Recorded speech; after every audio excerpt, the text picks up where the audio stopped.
Alam mo ba yung kasabihan na you are what you eat? Totoo rin yan sa spiritual life. Kung puro worry at doom scrolling ang ini-entertain mo sa mind mo, you will feel weak and distressed. Pero kapag Word of God ang binabasa at pinakikinggan mo, sure ako magiging maganda ang buhay mo. Sabi ni Jesus sa Matthew 4:4, "Man shall not live by bread alone, but by every word that comes from the mouth of God." And just a few verses before this, sa Matthew 3, eto mismo yung sinabi ni God, "This is my beloved Son, in whom I am well pleased and delighted." Meaning, Jesus is our bread of life. He is beloved, then we are also beloved.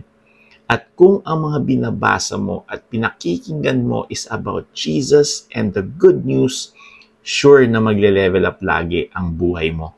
Kung ang menu mo ay problems, fear, stress, chismis, negativity, hindi nakakapagtaka kung bakit drained, anxious at discouraged ang puso at isipan mo.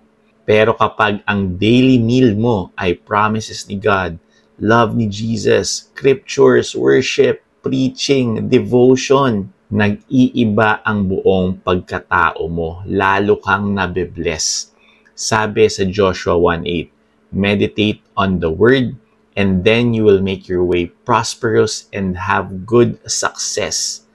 Huwag mo sayangin oras mo sa mga worry at pagdudung scrolling dyan. Spend more time on Jesus, and when you feed on His Word, your mind, emotions, habits, and life begin to change. Believe in Jesus today, my friend, the living Word who gives strength, wisdom, and life.